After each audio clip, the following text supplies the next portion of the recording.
C'est une obligation annuelle. Vous commencez maintenant à en avoir l'habitude depuis 2020.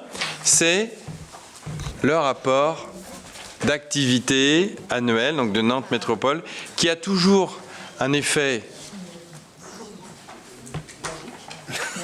On cherche le mot. Non, mais qui a toujours un effet décalé et qui rend l'exercice quand même assez formel, hein, puisqu'il s'agit du rapport de l'année 2021. Donc on est presque à la fin de l'année 2022. Bon.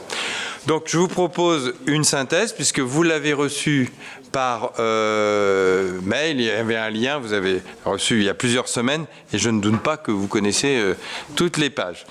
Donc, pour rappel, Nantes Métropole, aujourd'hui, peut-être essayer de trouver des informations ou des faits plus marquants, ou qui nous concernent, peut-être plus à Boueil, ce sont 3745 équivalents temps plein.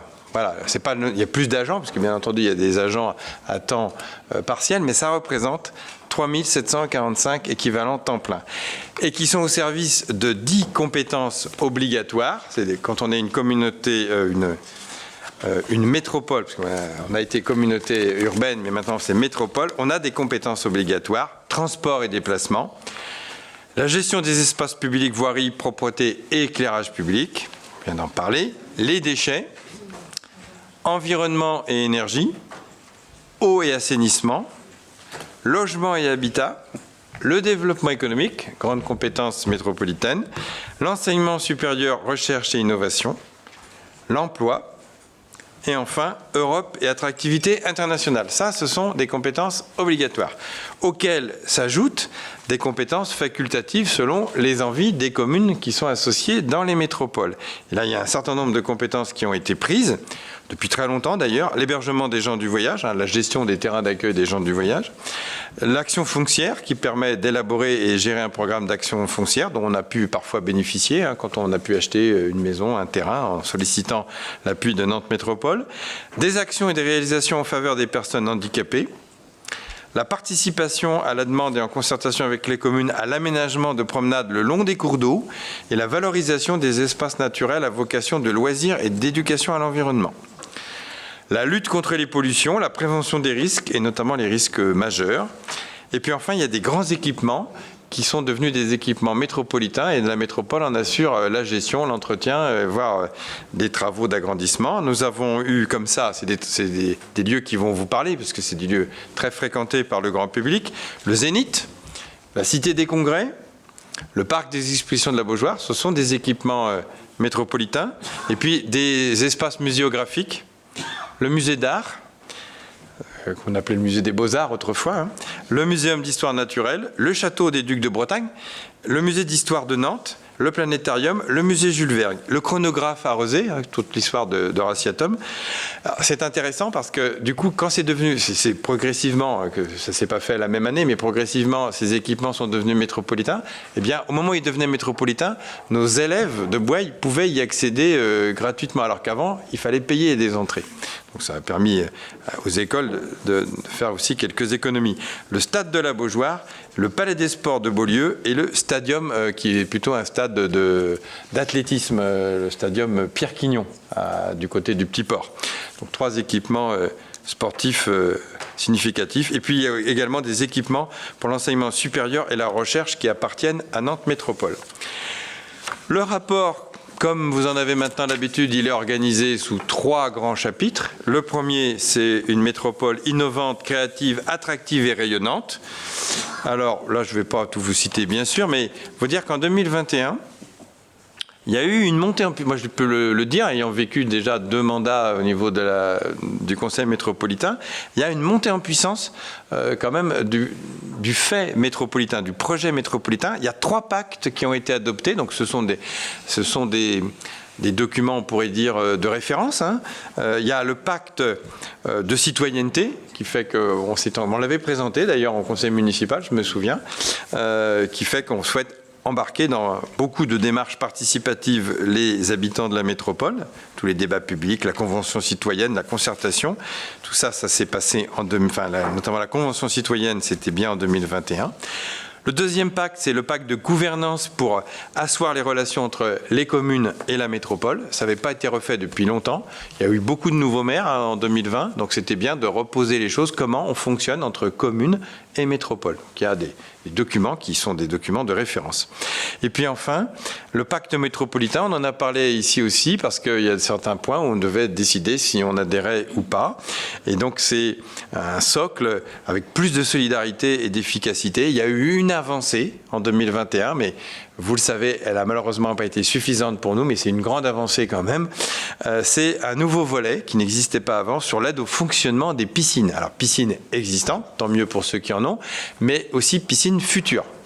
Donc, on a pensé à un moment que ça allait nous suffire, cette avancée. C'était il y a un an, c'était à la fin de l'année 2021. Ça n'a pas encore tout à fait suffi, mais c'était quand même intéressant. Et puis, 2021, ça a été une année, on verra tout à l'heure dans le budget, pas tout à fait de retour à la normale, mais enfin de remonter après la grande période du confinement, déconfinement de 2020, qui avait perturbé énormément de services, et en particulier aussi, on parlait tout à l'heure d'attractivité, notamment d'activités économiques liées au tourisme aussi. Le tourisme, c'est la métropole qui le gère par le biais du voyage à Nantes.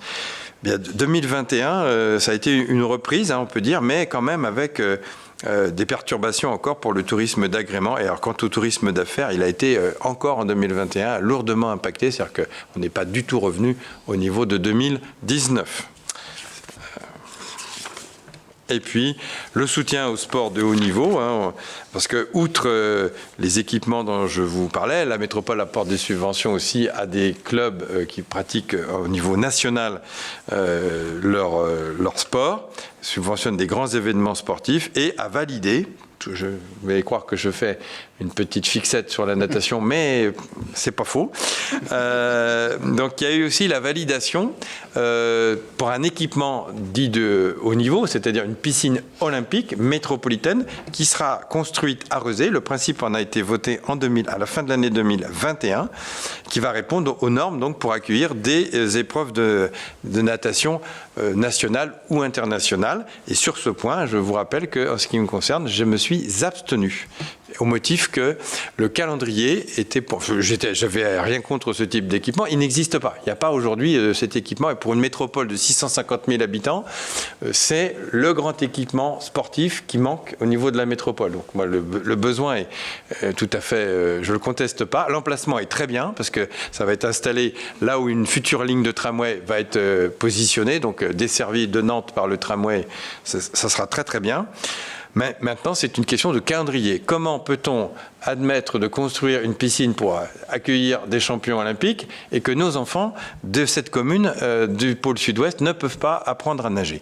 Donc moi, je me suis exprimé dans ce sens et je me suis abstenu avec d'autres collègues qui pourtant étaient, comme moi, dans la majorité, mais nous avons voulu marquer notre désaccord, et ce qui a permis d'ailleurs de relancer le processus de réflexion pour qu'on arrive à sortir de cette grande ornière. Et puis, sur le plan de filière économique stratégique, la métropole est toujours en attente. Quand on parle d'une métropole attractive et innovante, eh bien c'est cela. Il y a des tas de termes que nous ne rencontrons jamais, puisque c'est plutôt sur le territoire nantais, mais sur la santé, il y a la station S, sur l'alimentation, le secteur d'Agropolia, le manufacturing, c'est l'IRT Jules Verne et Nautilus, maritime, il y a le Sailing Lab. Le numérique, c'est la French Tech Nantes. Ben oui, c'est au top. Et puis, il y a également les industries créatives et culturelles qui innovent. Voilà pour tout ce qui est plutôt de la métropole innovante, créative et rayonnante. Le deuxième volet, c'est une métropole du bien vivre ensemble et de la solidarité. Bon, c'est un grand pilier, notamment autour du logement. Ça, c'est un grand combat de la métropole, du logement pour tous. Alors, bien sûr, la poursuite du programme du PLH en production de logements neufs et y compris de logements sociaux. En 2021, on parle aussi d'habitat participatif. Vous savez, quand on associe un groupe de citoyens pendant pas mal de temps pour arriver à définir son projet d'habitat et après le construire. La métropole accompagne. En 2021, il y a eu 6 projets sur l'agglomération dans diverses communes de projets participatifs. Nous ne serions pas contre. accueillir un projet d'habitat participatif, mais il faut trouver le bon terrain et les personnes motivées. En 2021 a été adopté un plan logement d'abord en faveur des personnes sans abri et vulnérables. Nous avons voté des crédits qui représentent 1% des crédits de la métropole pour avoir vraiment des financements pour soutenir toutes les personnes qui sont mal logées, qui sont à la rue. Il y en a de nombreuses. Le deuxième volet, c'est plutôt sur l'égalité, qui est un axe assez central, alors, qui vise divers publics ou diverses situations. Il y a tout un volet sur l'accueil des gens du voyage, un volet pour agir pour l'accessibilité universelle, un autre sur l'égalité entre les femmes et les hommes, et enfin sur la question des migrants d'Europe de l'Est, qu'on appelle Roms. Dans ce volet, c'est également la question de l'urbanisme. En 2021, nous avions lancé la première modification du PLUM, parce que dans quelques temps, là, je crois qu'au mois de décembre, à la métropole, nous allons définitivement approuver la modif 1, mais il a fallu un an, un peu plus d'un an et demi entre le lancement et l'approbation. Le troisième volet, c'est une métropole qui est engagée pour la transition écologique et énergétique. Et là aussi, moi j'ai vu ces dernières années vraiment une montée en puissance de ces sujets. Bon, ce sont des sujets qu'on voit, des sujets sociétaux qui prennent de plus en plus de place et on comprend pourquoi. Et on voit qu'aussi au niveau de la métropole, en termes de budget et de projets, ça s'amplifie de façon très forte. Il y a un attachement à donner corps. Nous avons adopté il y a quelques années un plan climat-énergie et de transition énergétique, mais il ne faut pas que ce soit un plan, il faut qu'il sorte du tiroir et qu'il devienne des réalisations. Donc il y a toute une série d'éléments qui ont été soutenus financièrement pour être concrets. Dans la question de la transition écologique, il y a bien sûr la question des déplacements.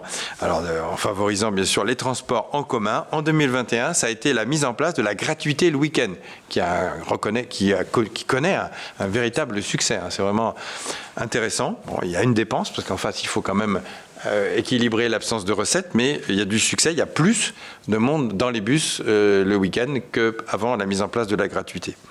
Ça a été aussi une évolution de l'offre que nous devions faire en 2020, mais à cause du Covid, on n'a pas fait, et une évolution de l'offre du réseau. Et ça nous a impacté à Boye, puisque la ligne qui existait précédemment, 88 et 68, ont été refondues en septembre 2021, ça fait déjà plus d'un an, et alors, je n'ai pas ramené les chiffres parce qu'on les a eus, très bénéfiques sur la fréquentation, mais de façon spectaculaire. C'est pas, je ne sais plus si quelqu'un s'en rappelle, non, c'est pas 10% d'augmentation. Sur une des lignes, c'est 50 ou 60% d'augmentation de fréquentation. Donc simplement parce qu'on a recomposé la desserte et qu'on l'a prolongée. Il y a d'une part une ligne qui va jusqu'à la montagne, qui va jusqu'aussi la zone d'activité aéroportuaire. Donc là, je pense que si ça a augmenté, c'est parce qu'il y a des salariés. C'est pas pour forcément aller à l'aéroport, mais des salariés du D2A qui utilisent le bus. Et donc ça, vraiment, il y a eu des choses qu'on pourrait qualifier d'intelligentes, qui sont efficaces quand on voit qu'il y a eu des comptages de faits. Et je tiens mes sources du directeur de la Sémitane, donc je lui fais vraiment confiance. Il était enchanté des résultats qui étaient faits sur Boye. C'est des comptages uniquement Boye. Et puis en 2021, nous avons fait partie des communes qui ont déployé ce qu'on appelle la ville apaisée, c'est-à-dire le passage aux 30 km/h. C'était en 2021 ce passage, même si on est quand même on est un peu déçu du résultat aujourd'hui dans les vitesses constatées toujours malheureusement dans notre bourg. Bon, je ne vous parle pas de l'échange message, parce que comme tous les ans, bien sûr, la métropole travaille beaucoup sur les mobilités douces, le vélo. La question de la réduction, du tri, de la collecte et de la valorisation des déchets, tout le cycle de l'eau, depuis la question de l'eau du pluvial, de l'eau potable, qui devient après de l'eau usée. Donc la métropole a des actions sur les trois domaines, le pluvial, l'eau potable et l'eau usée. Sur l'eau potable, ça a été la deuxième tranche. On n'en parle pas beaucoup non plus, mais ce sont des millions. Je crois que c'était 80 millions au total les travaux de l'usine de La Roche, qui est une usine qui approvisionne la métropole en eau potable. Là, il s'agit de moderniser complètement cette vieille usine pour sécuriser l'approvisionnement en eau potable. Ce sont des dépenses considérables Tu avais suivi ça en son temps, je pense, Freddy, pour le département. Et puis, des actions pour préserver la biodiversité, et puis également la prévention des risques et des pollutions. Tout ça, ce sont des actions sur du long cours. On pourrait terminer avec une petite projection sur l'aspect des finances. Il y a toujours le volet financier, c'est toujours important on a plus l'habitude de notre budget bosséen, mais regardez à l'échelle de la métropole pour 21. Voilà l'analyse qui en est portée. Que sur le plan budgétaire, l'année 21 marque un rebond après la crise sanitaire qui avait bien plombé les comptes, et notamment les recettes de la métropole en ce qui concerne les transports en particulier. En 2020, il est rappelé que la crise sanitaire a vu un impact de 40 millions sur la baisse de l'épargne que la métropole pouvait faire. Elle avait quand même réussi à faire de l'épargne, contrairement à la ville de Bouaye, mais elle avait quand même baissé de 40 millions à cause des recettes qui manquaient. Donc en 21, il y a eu un rebond du niveau d'épargne, mais qui ne retrouve pas encore le niveau de 2019. Le camembert en couleur sur votre droite, moi j'aime bien. Alors on rappelle que là c'est le camembert de l'ensemble des dépenses de toutes les politiques publiques. Il y en a 17. Il y a 17 politiques publiques différentes. On associe et le fonctionnement et l'investissement. Ça fait presque 1 milliard, 965 millions. Je regarde moi le quartier de tête. Où est-ce qu'on dépense le plus? Bien, ce sont les mobilités. Forcément, l'organisation du réseau de transport en commun, c'est 33% des dépenses de fonctionnement et d'investissement. C'est la question des mobilités. Ensuite, le deuxième domaine de dépenses, ils sont assez proches, c'est l'eau, avec 18%. Donc l'eau, comme je vous disais, dans tous ces États, dans ces 3 États. Et puis l'espace public, bien entendu, la voirie, les réseaux de voirie, c'est 16%. Donc c'est presque deux dépenses un peu équivalentes. Et puis après, ça commence déjà à être de moindre importance. Les déchets, 9% du budget global. Puis ensuite, c'est des petits pourcentages. Donc la mobilité, la gestion de l'eau, la voirie et les réseaux, et puis les déchets, ce sont vraiment les grands domaines de dépenses de la métropole. Alors la situation financière, elle est jugée saine, même si il y a des choses qui se sont pas améliorées avec la crise sanitaire. Elle est jugée saine parce que ça nous a permis d'avoir un niveau d'intervention qui reste soutenu. Il y a eu en 2021 372 millions d'investissements dans l'ensemble des 17 politiques publiques métropolitaines. La stratégie financière, elle a permis de retrouver un niveau d'épargne, mais pas tout à fait le même, mais qui commence à s'approcher de celui d'avant la crise. Et on aimerait bien, comme la métropole, avoir des ressources propres et une épargne nette qui nous permettrait de financer presque les 2/3, 63% des investissements qu'on arrive à la métropole à autofinancer. C'est un rêve pour Audrey. Voilà, alors le schéma suivant vous montre quand même, on parle d'une dette maîtrisée parce que l'endettement quand même s'est un petit peu dégradé, mais c'était prévu en début de mandat, il y avait eu une planification qui avait été faite. Le trait vert, la courbe verte que vous voyez, c'est le taux d'endettement par habitant. Vous voyez que ça monte, la courbe elle est quand même en train de se infléchir un petit peu, mais c'était prévu puisqu'il y a une volonté d'investir, donc il faut emprunter un peu plus. Donc il y a une dépense supérieure une dette, il y a un emprunt supérieur par habitant. Les taux étaient très faibles. Voilà. Donc je peux vous rassurer que ce qu'on appelle la capacité de désendettement à la métropole, elle est aujourd'hui de 4 ans. Donc pour les collectivités, c'est faible. Et on s'était fixé de toute façon un objectif à ne pas dépasser, qui était un seuil de 10 ans. Mais bon, on en est loin. On est à 4 ans de taux de désendettement en 2021. Et la dette, elle est dite sécurisée, puisque 100% des emprunts sont des emprunts de classe 1, c'est-à-dire il n'y a pas d'emprunt, il y a 0 emprunt toxique dans la dette de la métropole. D'où le titre, une dette maîtrisée. Voilà, et puis, je pense avoir... Ah, si, peut-être un dernier, on peut aller regarder un petit peu... quand même plus spécialement les investissements, mais on va retrouver, c'est un peu, oui, c'est celui-là avec les couleurs, mais on va retrouver, c'est pas tout à fait le même que tout à l'heure, parce que tout à l'heure c'était tout mélangé, investissement et fonctionnement. Là, c'est que l'investissement, les fameux 372 millions que j'évoquais. Là aussi, on va retrouver que l'investissement premier, c'est les mobilités, 26%, hein, c'est le camembert vert. Ensuite, ce sera 14%, c'est l'espace public, mais qui devance l'eau à 13%. Et on ne retrouve pas les déchets dans l'investissement. Il y a très peu. Enfin, les investissements pour les déchets, c'est des usines d'incinération, elles existent. Il y a des travaux peut-être à faire, mais ce n'est pas considérable. Et puis, c'est tout le matériel roulant pour pouvoir ramasser les déchets. Donc finalement, c'est très peu l'investissement pour les déchets. C'est plutôt ce qu'on appelle les projets urbains. Donc c'est la fabrique de la ville écologique et solidaire, c'est 10%. Donc ça, c'est tous les projets urbains qui consomment des crédits. Voilà une tentative de synthèse du document que vous aviez reçu. Et donc, il y a le seul vote, il y a un vote quand même, mais c'est un vote pour dire qu'on prend acte que oui, que le rapport vous a bien été présenté. Voilà. Donc, si vous considérez que vous avez bien eu un rapport, je vous invite, sauf si vous avez des questions, hein, peut-être des questions particulières, non ? Eh bien, je mets aux voix le fait que nous allons acter que le rapport a eu lieu. Y a-t-il des objections, des votes contre ? Donc, adopté à l'unanimité. Je vous remercie. Je vais clore le conseil. Je vois que nous avons